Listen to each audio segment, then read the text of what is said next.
title of differentiability. So the process of finding the gradient function, or as we learned last lesson up to this point, we've been looking just at functions, and we represent functions. We could represent it as f of x, or we could represent it as y. So y equals, or f of x equals, essentially the same thing. We're now looking at differentiation, which means we're basically finding the gradient function, or we're finding f dash of x or y dash, or you might even see dy over dx. These are all common terms. Each of them means exactly the same thing. And we call it the derivative function, or just the derivative. So essentially, if you're finding the derivative of a function, you're finding its gradient function, or you're finding the function that you can plug values of x in to find the gradient of that function at that point of x. So a function is differentiable at any point where it is continuous, because we can find its gradient at that point. Linear, quadratic, cubic, and other polynomial functions are differentiable at all points because their graphs are smooth and unbroken. So keywords here being smooth and unbroken. A function is not differentiable at any point where it is discontinuous. In other words, it has a gap, or where there's a graph. Yeah, so let's have a look at a couple of examples. Now, the example on the left, this hyperbola is not differentiable at x equals a because it's an asymptote. So the graphs don't actually ever touch a. So therefore, we can't find its gradient at a.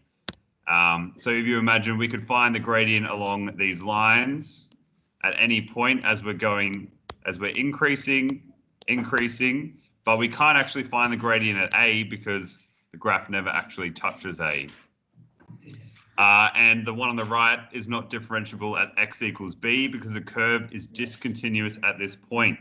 Or if you have a look, a circle that is not filled in means does not include.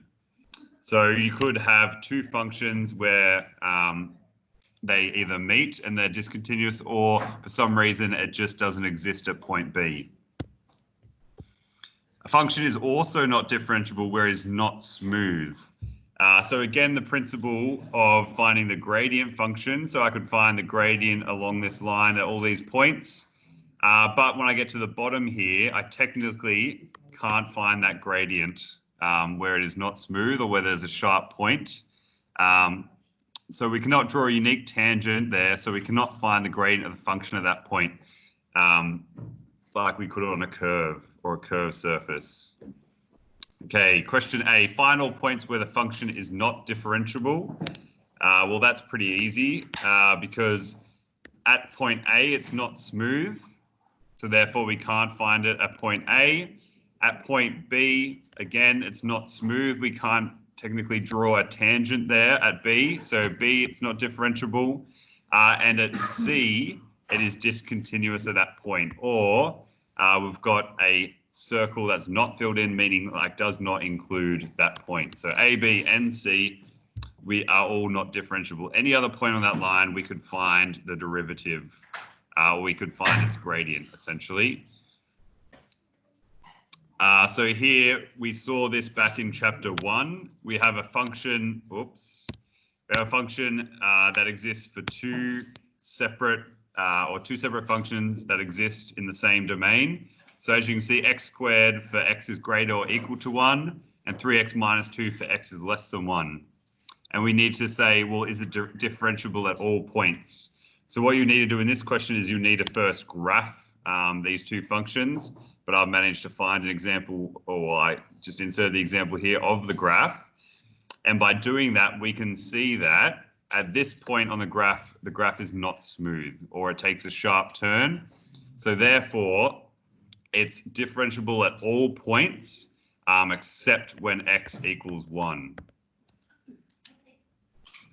Perfect. And that's the end. Nice quick one. Good luck going through the exercise.